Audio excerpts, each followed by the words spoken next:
Mahabharatam part 2లో ఉరువంశానికి introduction తెలుసుకుందాం. Part 1లో వ్యాధవ్యాసుని introduction ఉంటుంది. ఎవరైనా చూడకపోతే వెళ్ళి చూసేయండి, లింక్ డిస్క్రిప్షన్లోనే ఉంటుంది. ఈ మహాభారతం అనేది మన మైథాలజీ కాదు, మన చరిత్ర. సో దీన్ని వీలైనంత వరకు షేర్ చేసి నాలెడ్జ్ షేర్ చేయండి. అదేవిధంగా సబ్స్క్రైబ్ చేసుకోండి, నెక్స్ట్ వీడియోలు మీ ఫోన్లోకి వచ్చేస్తాయి. ఇకపోతే విశ్వామిత్రుడితో స్టార్ట్ చేద్దాం. రాజర్షి విశ్వామిత్రుడు గొప్ప తపశ్శక్తి సంపన్నుడు. ఆయన ఎంత తేజస్సు సంపన్నుడో అంత కోపం కలవాడు కూడా. బ్రహ్మర్షి వశిష్ఠుల వారి 100 పుత్రులను సంహరించిన శక్తి ఉన్నవాడు. త్రిశంకు స్వర్గం నిర్మాత. అదేవిధంగా కౌశికీ నదిని తన స్నానం చేయడానికి ప్రవేశపెట్టిన గొప్ప తపస్శాలి. సృష్టికి ప్రతిష్ఠ చేయగల గొప్ప తపశక్తి ఉన్నవారు. ఇటువంటి విశ్వామిత్రుల వారు ఒకనాడు గొప్ప తపస్సు ప్రారంభించారు. ఈ విషయం తెలుసుకున్న ఇంద్రుడు భయపడి అతని తపస్సును పాడు చేయడానికి మేనకను పంపాడు. మేనక ముందు అంగీకరించలేదు. ఆజ్ఞ పాటించి వెళ్లాల్సిందేనని హెచ్చరించాడు ఇంద్రుడు. తప్పనిసరిగా భయంతో దేవలోకం నుండి బయలుదేరింది మేనక. విశ్వామిత్రుల వారి ఆశ్రమం పేరు సిద్ధాశ్రమం. ఆశ్రమంలో ఆయన కూర్చున్న సమయమున మేనక అచ్చటికి ప్రవేశించింది. విశ్వామిత్రుల వారి పాదాలకు నమస్కరించి అభినవపూర్వకంగా ఎదురు నిలిచింది. అప్పుడు వాయుదేవులు ఆమె ఎదపై కప్పుకున్న వస్త్రమును తొలగేలా చేశాడు. అంతటా మేనక సిగ్గుతో ముసిముసిగా నవ్వుకుంటూ విశ్వామిత్రుని చూస్తూ వయ్యారంగా నిలబడింది. ఆమె లావణ్యమును చూసి విశ్వామిత్రుడికి మనసు చెలించి ముగ్ధరూప లావణ్యవతి అయిన మేనక చెంత చేరాడు. ఆ విధంగా వారిద్దరూ ఎన్నో ఏళ్ళు ఆనందంగా విహరిస్తూ ఎంతో సుఖంగా కాలం గడిపారు. ఆ విధంగా వారికి ఓ పుత్రిక జన్మించింది. ఆ పసికొందు ఓ అడవిలో వదిలి ఎవరి దారిన వారు వెళ్ళిపోయారు. ఆ అడవిలో నివసిస్తున్న శకుంత పక్షులు జంట ఆ పసిపాపను చూసి జాలిపడి ఆ పసికొందును అల్లారముద్దుగా పెంచసాగాయి. ఒకనాడు కణ్వ మహర్షి ఆ దారిన పోతున్నాడని తెలుసుకొని శకుంత పక్షులు ఆ పాపని ఆ మహర్షికి అప్పగించాయి. మహర్షి సంతోషంగా ఆ పాపను తన ఆశ్రమానికి తీసుకువచ్చి శకుంత పక్షులు కాపాడటం వల్ల పాపకు శకుంతల అని పేరు పెట్టి కన్న తండ్రి కంట మిన్నగా పెంచసాగారు. ఇప్పుడు ఉరువంశం యొక్క ఇంట్రడక్షన్ తెలుసుకుందాం. ఉరువంశ రాజులలో ఇలీల మహారాజు కుమారులో దుష్యంతుడు గొప్పవాడు. దుష్యంతుడు చాలా సత్యవంతుడు, ప్రజాపాలన చక్కగా చేసేవాడు. దుష్యంతుడు అడవిలో క్రూర జంతువులను వేటాడి అలసి దాహంతో నీటి కోసం వెతుకుతూ ఉండగా కొంత దూరంలో కణ్వ మహర్షి ఆశ్రమం కనిపించింది. ఆ ఆశ్రమం ముందున వెళ్ళి నిలబడగానే లోపల నుండి ఒక అందమైన కన్య వచ్చి దుష్యంతునకు నమస్కరించి లోనికి తీసుకువెళ్ళి అతిథి మర్యాదలు చేసింది. ఆమెయే శకుంతల. ఒకరినొకరు పరిచయం చేసుకున్నారు. కణ్వ మహర్షి దర్శనం చేసి వారి ఆశీర్వాదాలు పొందాలని వచ్చాను, కానీ నేను నిన్ను చూసిన తర్వాత నా మనస్సు ఆకర్షించావు అని చెప్పారు దుష్యంతులు మహారాజు. నన్ను వివాహమాడి రాజభోగాలను అనుభవించు అన్నాడు దుష్యంతుడు. అందుకు శకుంతల, ప్రభు, నేను కణ్వ మహర్షి కుమార్తెను. వారి ఆజ్ఞ లేకుండా నేను ఏ పని చెయ్యను. వారి అనుమతితో నన్ను స్వీకరించండి అన్నది శకుంతల. క్షత్రియులకు గాంధార వివాహం శాస్త్ర సమ్మతం. నా మనసు నిన్ను వరించింది. గాంధర్వ వివాహముకు సర్వసమ్మతమైనది.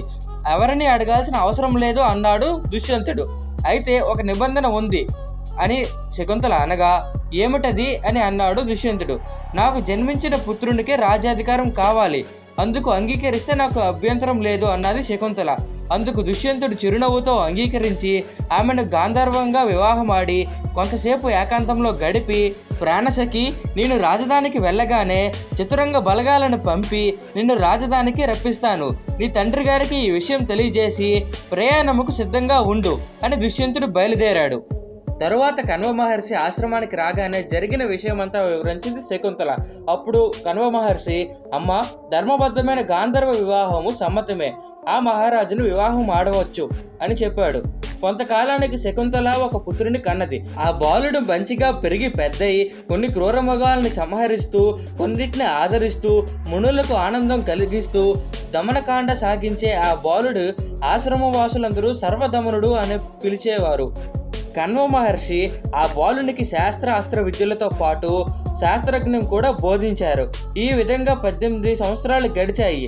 దుష్యంతుడి నుంచి ఎలాంటి వర్తమానం లేదు. కళ్ళల్లో ఒత్తులు వేసుకొని చూసే శకుంతల మనసు విలవిలలాడిపోయింది. కణ్వ మహామహర్షి శకుంతలతో ఇలా అన్నారు, అమ్మా, ఈనాటి వరకు దుష్యంత మహారాజు వద్ద నుండి ఏ కబురు లేదు. నీవు పతివ్రత ధర్మాన్ని వేడకుండా ఆ మహారాజునే మనసులో ధ్యానిస్తూ ఉన్నావు. నీ కుమారుడు యువరాజు పీఠం ఎక్కవలసిన వయస్సులో ఉన్నాడు. సమయం ఆసన్నమైంది. నీవు నీ రాజ్యానికి వెళ్ళు. నీ కుమారుడిని మహారాజు వద్ద ప్రవేశపెట్టు అని చెప్పగానే శకుంతల రాజ్యానికి బయలుదేరింది. కుమారుడితో పాటు రాజధానికి చేరిన శకుంతల కొలువులో ఉన్న దుష్యంత మహారాజునికి నమస్కరించి నిలబడింది. తల్లి పుత్రులు వచ్చిన కారణం అడిగాడు దుష్యంతుడు రాజు. అప్పుడు శకుంతల, రాజా, నన్ను గుర్తుపట్టలేదా? నేను శకుంతలను. ఇతడు మీ కుమారుడు. ఇతనిని యువరాజుగా పట్టాభిషేకం చేస్తానని నాకు మాట ఇచ్చారు. 18 సంవత్సరాల కాలం క్రితం మీరు కణవ మహర్షి ఆశ్రమానికి వచ్చి నన్ను గాంధర్వ వివాహం ఆడిన తరువాత నాకు ఇచ్చిన మాటది, గుర్తుకు తెచ్చుకోండి అన్నది. దుష్యంతుడు అప్పుడు కోపంతో, దుష్టులారా, వచ్చిన దారినే వెళ్ళిపోక అధిక ప్రసంగం చేస్తే శిక్షించాల్సి వస్తుంది అన్నాడు. అప్పుడు శకుంతల కోపంతో, మీరు చేసిన పనిని గుర్తుకు తెచ్చుకోండి. ఈ బాలుడిని చూడండి, అచ్చం మీలాగే ఉన్నాడు.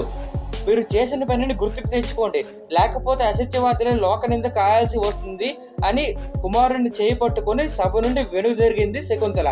ఆ సమయంలో ఆకాశవాణి, దుష్యంత మహారాజా, ఆ బాలుడు నీ కుమారుడే. ఈమె నీ ధర్మపతి శకుంతల.